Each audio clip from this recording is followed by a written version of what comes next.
Classes में आज हम पढ़ने वाले हैं संधि का विषम संधि भाग 2। विषम संधि भाग 1 हम पढ़ चुके हैं।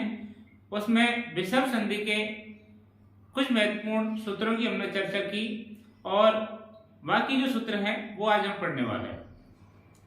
इससे पहले आपकी जानकारी के लिए बता दें कि व्यंजन संधि और स्वर संधि पूरी पढ़ाई जा चुकी है और वो हमारी प्ले लिस्ट में संस्कृत व्याकरण के नाम से मिल जाएगी आपको। वहां पे जाके आप सब पूरी संस्कृत व्याकरण देख सकते हैं। चलो शुरू करते हैं। विसर्ग संधि का एक सूत्र है वाशरी। वाशरी सूत्र कहता है, वाशरी में दो शब्द हैं, एक है वा का मतलब होता है विकल्प और शरी अर्थात शर प्रत्याहार। अब शर प्रत्याहार में कौन कौन से वर्ण आते हैं? से, तालव्य शकार, मूर्धन्य शकार, दंत शकार, सर। ये सूत्र है 13वां उसके हिसाब से। ये कहता है कि विसर्ग के परे, ये कहता है विसर्ग के बाद में शर वर्ण अर्थात से विसर्ग के बाद यदि से तीनों वर्णों में से कोई सा वर्ण आए तो विसर्ग के स्थान पर, ध्यान से सुनना, विसर्ग के स्थान पर विकल्प से, अर्थात दूसरा भी तरीका है, विकल्प से विसर्ग ही आदेश रहता है। अर्थात विसर्ग के स्थान पर विसर्ग ही आदेश रह रहा है, इसका मतलब उसमें कोई परिवर्तन नहीं हो रहा है। तो ये विसर्ग है, इसके स्थान पर किसका आदेश होगा? विसर्ग ही। और वो कैसे है? वाह मतलब विकल्प से। विकल्प कैसे आप समझे? उदाहरण है हरि शेते। अब हरि जो पद है इसके सामने क्या है? विसर्ग आया है और विसर्ग के सामने क्या है? शे आया है। जो शे क्या है? सर प्रत्याहार का वर्ण है। तो हमारा जो वासरी सूत्र है इसके नियम के अनुसार हमको स्थिति यहाँ पे मिल रही है कि विसर्ग के बाद शे आया है तो विसर्ग के स्थान पर विकल्प से विसर्ग ही रहेगा। तो विसर्ग के स्थान पे क्या रहा? विसर्ग ही, कोई परिवर्तन नहीं हुआ है। लेकिन ये आदेश कैसे होता है? विकल्प से। विकल्प से का तात्पर्य ये है कि कुछ और भी होता है। वो और कैसे होता है? वो और होता है, अब ये तो हमारा उदाहरण रहा वासरी का। अब विसर्ग के बाद में जैसे मान लिए हरि प्लस से थे, अब विसर्ग के बाद में श आया है तो विसर्ग के स्थान में क्या हो जाएगा? श। हरि प्लस हरीश प्लस से थे। अब श के सामने तालव्य शकार आया है तो इसमें आपकी जो सुजुत्व संधि है सूत्र से, उसके हिसाब से ये श है, इसके स्थान पर भी तालव्य शकार हो जाएगा। तो ये हो जाएगा हरीश सेते। तो हरि प्लस सेते जो विच्छेद है इसके आपके दो रूप में लेंगे, हरि प्लस सेते और दूसरा हरीश सेते, और दोनों ही सही है। ये वासरी सूत्र ये मना नहीं करता है ये नहीं होगा, ये कह रहा है ये जो रूप में कर रहा हूं ये विकल्प से कर रहा हूं तो ये भी सही है, ये भी सही है। यदि आपके एग्जाम में पूछ लिया जाए हरि प्लस सेते का संधि क्या होगी और वहां पर आपके ऑप्शन ए में हरि प्लस सेते, ऑप्शन बी में हरीश सेते और ऑप्शन सी में भी ऑप्शन ऐसा आ जाएगा कि ए वे दोनों, तो वहां पर दोनों ही सही माने जाएंगे। ये भी सही है और ये भी सही है। तो ये सूत्र, हाँ ऐसा प्रश्न आ जाए कि निम्न में से कौन सा विच्छेद, कौन सी संधि वासरी सूत्र के अनुसार है, तो वासरी सूत्र के हिसाब से हरि प्लस सेते, ऐसा विसर्ग के स्थान पर विसर्ग रहना है, वो आपकी वासरी सूत्र के हिसाब से रहेगी। नि प्लस संदेह निसंदेह, अब यहाँ विसर्ग के स्थान पर ही भी विसर्ग ही रहा है, लेकिन विकल्प से विसर्ग के स्थान पर से हो रहा है। नृप प्लस षष्ठ, अब यहाँ विसर्ग के बाद में मूर्धन्य शकार आया। अब मूर्धन्य शकार आया तो यहाँ विसर्ग के स्थान पर विसर्ग ही हुआ है, लेकिन विकल्प में आप में षटुत्र संधि पढ़ेंगे तो षटुत्र संधि में विसर्ग के स्थान पर श होता है और विसर्ग के स्थान पर श होता है और षटुत्र संधि में जो दंत शकार होता है उसके स्थान पर मूर्धन्य शकार आदेश हो जाता है। तो रूप बनता है नृप प्लस षष्ठ नृप षष्ठ। उदाहरण और भी अन्य काफी है, जैसे हम देखें राम प्लस शेते रामश्चेते, कृष्ण प्लस सर्प कृष्ण सर्प, मोहन प्लस षष्ठ मोहन षष्ठ। लेकिन आप तो इतना याद रखना कि विसर्ग के बाद यदि से तीनों ही से में से कोई सा विषय आए तो वहां पर हमारा वासरी जो सूत्र है ये काम करता है और ये कहता है विसर्ग के स्थान पर विसर्ग ही रहेगा, अन्य कोई परिवर्तन नहीं होगा। विसर्ग संधि के दूसरे सूत्र पर चर्चा करते हैं। इससे पहले हमने पढ़ा वासरी, अब पढ़ते हैं। इसमें दो सूत्र हैं और दोनों को साथ साथ पढ़ना ही आवश्यक है। पहला सूत्र है भो भगो अगो अपूर्वस्य यो असि। ये कह रहा है भो भगो अगो और अपूर्व मतलब ए या आ के बाद, भो भगो अगो ए या आ के बाद स्थित रे, इनके बाद में यदि कोई रे आए तो उस रे को ये हो जाता है। क्या हो जाता है? ये। यदि बाद में अस प्रत्याहार के वर्ण हो तो, अब अस प्रत्याहार में आप देखो अस प्रत्याहार शुरू होता है आई उलिक से और ये चलता है जब वर्णदस तक, तो इसमें सभी स्वर आ जाते हैं। वर्गों के प्रथम तृतीय चतुर्थ पंचम अक्षर आ जाते हैं, है आ जाता है और ये व रे ये सभी अंतस्थ व्यंजन भी आ जाते हैं। तो अस प्रत्याहार में आता है सभी स्वर है, ये व रे वे वर्गों के तृतीय चतुर्थ पंचम वर्ण अस प्रत्याहार के अंतर्गत आ जाते हैं। यदि ये वर्ण रे के सामने आए तो वहां पर रे के स्थान पर यह आदेश हो जाता है। दोबारा देख लो, भो भगो अगो शब्द या ए या आ के बाद जो रे आए स्थित रे को यह हो जाता है यदि बाद में अस प्रत्याहार के वर्ण परे हो तो। अब जैसे होश प्लस तेवा, अब इस से का इसमें पहले उदाहरण को समझाया गया आपके लिए कि से के स्थान पर हो गया रू, से सजुष रूप से सूत्र में पिछले पार्ट में पहले वीडियो में पढ़ चुके हैं। अब रू के स्थान में रू में जो ऊ था ये उपदेश अनुनासिक इत से लोप हो गया तस्य लोप से, तो रू के स्थान में मात्र बचा रे। अब हमारा ये सूत्र काम करता है, ये कह रहा है भो भगो, अब यहां भो है ये रहा और ये रहा और इसके इसके आगे रे आ रहा है और रे के सामने अस प्रत्याहार का वर्ण, अस प्रत्याहार का वर्ण मतलब स्वर हो है ये वे रे ले और तृतीय चतुर्थ पंचम अक्षर, तो दे है ये क्या है? तृतीय अक्षर है, तो अस प्रत्याहार का वर्ण है। तो ये के स्थान पर रे के स्थान पर क्या हो जाता है? ये, और ये ही परिवर्तन आपका ये सूत्र करता है। अब रे के स्थान पर हो गया ये। अब जो अगला हली सर्वेशम सूत्र आपको पढ़ाने वाले वो यहाँ काम आएगा और वो कहता है कि रे के स्थान पे जो ये हुआ है इसका हली सर्वेशम से लोप हो जाता है। तो हमारे पास बनता है भो देवा, विच्छेद भोज प्लस देवा और फिर बाद में बचता है संधि बचती है भो प्लस देवा। ऐसे ही भगोस प्लस देवा, इसका होता है भगोय प्लस देवा, अघोष प्लस देवा, इसका भी होता है अघोय प्लस देवा।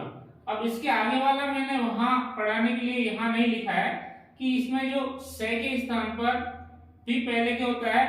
रू होता है, रू के स्थान पर रे होता है और रे के स्थान पर ये होता है। ये दोनों उदाहरण भी इसी प्रक्रिया से गुजरते हैं, से का रू, रू का रे, रे का ये। हमारा ये सूत्र है वो यहाँ काम आता है, ये रे के स्थान पर क्या करता है? ये करता है। अब भगोय प्लस देवा, अघोय प्लस देवा। अब हम पढ़ते हैं हली सर्वेशम। हरि सर्वेशम, हरि मतलब हर मतलब व्यंजन, सर्वेशम मतलब सभी। ये कह रहा है भो, ये सूत्र भी उन्हीं शब्दों की बात करता है, इसलिए दोनों को साथ साथ पढ़ना आवश्यक था कि भगो, भो, भगो, अगो एवं ए या आ के बाद जो ये आया था उसका नित्य लोप होगा, अर्थात जो ये आया था हमारे पास, इसका लोप हो जाएगा। कब? यदि बाद में हल अर्थात व्यंजन हो तो। यदि ये के बाद में व्यंजन हो तो इस ये का लोप हो जाता है। और ये लोप ये कहाँ आया है? भो, भगो, अगो, ये ए या के बाद में ये आया है, और ये के बाद यदि कोई व्यंजन आया है तो वहां पर आपके ये जो ये है इसका लोप हो जाता है। ये देखें आप कि भो, भगो, अगो, ए या आ के बाद यदि कोई ये आदेश हुआ है तो ये आदेश किस सूत्र से हुआ है? इस सूत्र से भो, भगो, अगो, अपूर्वस्य यो असी से ये आदेश हुआ। और इसके सामने यदि कोई व्यंजन आ जाए, व्यंजन मतलब हल आ जाए, तो आपका ये जो ये है इस ये का नित्य लोप हो जाता है, अर्थात ये लोप हो जाता है, वो वहां पर दोबारा दिखता नहीं है। तो भोय ये किससे हुआ? मैं बार बार बता रहा हूं, ये हुआ इससे भो, भगो, अगो, अपूर्वस्य यो से। तो ये के स्थान ये हुआ। अब ये के सामने व्यंजन आया है तो ये का लोप हो जाता है। भोय प्लस देवा, भो देवा, अगोय प्लस देवा, भगोय प्लस देवा, भगो देवा, अगोय प्लस देवा, अगो देवा, देवा प्लस यांति, देवा यांति। ये आपके दो सूत्र हुए, भो, भगो, अगो, अपूर्वस्य यो असी और हलि सर्वेशम। विसर्ग संधि का पार्ट 2 में दो सूत्र और हम पढ़ते हैं। पहला सूत्र है रोरी और दूसरा है ड्रुलोपे पूर्वस्य दीर्घवर्ण।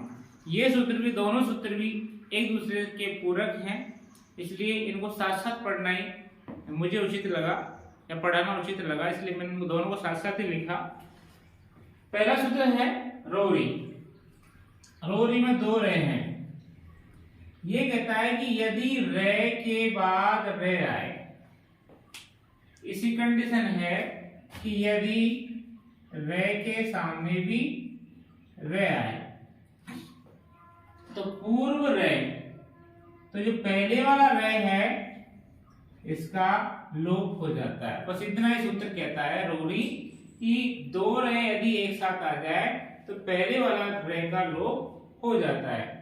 जैसे पुनर् प्लस रमते, अब यहाँ पर पुनर् के अंत में क्या है? रे, सामने क्या है? रे, तो रे प्लस रे, तो पहले वाला रे है इसका लोप हो जाता है। तो यहाँ रह गया पुनः प्लस रमते, बाद वाले रे का कुछ बिगड़ा नहीं है, पहले वाला रे का लोप हो गया। हरि प्लस रम्य, हरि रम्य, तो हरि में जो रे था इसका लोप हो गया। यहाँ भी रे के बाद रे आया है, रे के बाद रे, रे के बाद रे, रे के बाद रे, रे के बाद रे, रे के बाद रे। इन सभी विच्छेदों में पहले वाले रे का लोप हो जाता है। तो हरि रम्य का हरि रम्य, अंतरराष्ट्रीय का अंतरराष्ट्रीय, नीरव का नीरव, शंभु राजते का शंभु राजते, नीरस का निरस का नीरस। यही उदाहरण ऐसे के ऐसे ही दूसरा जो सूत्र है ड्रुलोपे पूर्वश्च दीर्घ्याम, में जो पहला वर्ण है ड्र, इसमें दो अक्षर है ढ और र। अब यहाँ ये रे की बात कर रहा है तो हमारे ये रे काम में आने वाला है ढ और र। यदि कहीं पर भी ढे का रे का लोप हुआ है, पहले क्या है ढ र, ढ रे, ढे और रे का यदि कहीं लोप हुआ है तो तो पहले वाला पूर्वक्ष मतलब पहले वाला अण, ये अग्रय है, ये क्या है अण। अण में कौन कौन से वर्ण आते हैं? पहला ही सूत्र है अ ई ऊर्ण, ए ई और उ, 3 अक्षर आते हैं। तो अण में कौन कौन से वर्ण आते हैं? अ ई और उ। तो पूर्वस्य पहले जो अण है, अण प्रत्यार के वर्ण है, उनको दीर्घ आदेश हो जाता है। तो ढ या रे का लोप होने पर, ढ या रे का लोप होने पर उससे पहले, अब जैसे मान लीजिए पुनर्रमते, अब यहां पर रे के सामने रे आया, रे का लोप हो गया, तो रे के जस्ट पहले कौन सा स्वर है? तो रे से ठीक पहले जो स्वर है वो है ए, जो कि ने में मिला हुआ है। तो उससे पहले वाले अण, अण मतलब अ ई उ ए ई उ, इन वर्णों को, ये वर्ण कैसे अण प्रत्यार के वर्ण है, इनको दीर्घ आदेश हो जाता है। ये सूत्र सीधा सीधा कहता है कि ढ या रे का यदि लोप हुआ है, ढ या रे का लोप हुआ है, तो उससे पहले अ ई उ, इन तीनों वर्णों के स्थान पर क्या होगा? दीर्घ। दीर्घ मतलब बड़ा, बड़ा मतलब ए के स्थान पर आ हो जाएगा, ई के स्थान पर बड़ी हो जाएगी, उ के स्थान पर बड़ा उ हो जाएगा। ऐसे ही पुनः प्लस रमते, अब हमने पहले रोरी सूत्र में पढ़ा है कि पुनः के आगे रे था, वो रे का लोप हुआ, तो रे का लोप हो रहा है। रे का लोप होने पर उससे पहले वाला जो वर्ण है, अब उससे पहले वाला वर्ण कौन सा है? ने में जो मिला हुआ है ए, तो इसके स्थान पे क्या हो जाएगा? आ। ए के स्थान पे क्या हो गया? आ। तो पुनर्रमते, तो ने की में ए था, जो क्या था? अण प्रत्यार का वर्ण था। अण में कौन कौन से होता है? ए ई और उ। तो ने में जो ए था वो क्या हो गया? आ। हरि रम्य, अब हरि में भी आपने देखा यहाँ पर रे का लोप हुआ है, रे का लोप हुआ तो रे से पहले वाला जो स्वर है वो कौन सा है? ई, छोटा ई, तो इसके स्थान पर क्या हो जाएगा? दीर्घ बड़ारी, तो हरि रम्य। अंतरराष्ट्रीय, अब अंतर जो शब्द था इसमें रे लोप हुआ है, तो रे से पहले वाला स्वर कौन सा है? रे से पहला वाला स्वर है ए, तो यहाँ पर ते में जो ए मिला हुआ है इसका हो जाएगा आ, ए के स्थान पर आ। इसमें 3 ही वर्ण है, दोबारा बता दूं आपको, अण प्रत्यार में अ ई उ, अ के स्थान पे हो जाएगा आ, ई के स्थान पे हो जाएगा ई के स्थान, उ के स्थान पे हो जाएगा उ। नी प्लस रव, यहां भी नी में पहले रे था, रे का लोप हुआ तो इसमें रे से पहले वाला जो स्वर कौन सा है? ई, तो इसको कौन सा हो गया? बड़ई, तो नीरव। शंभु राजते, शंभु में क्या है?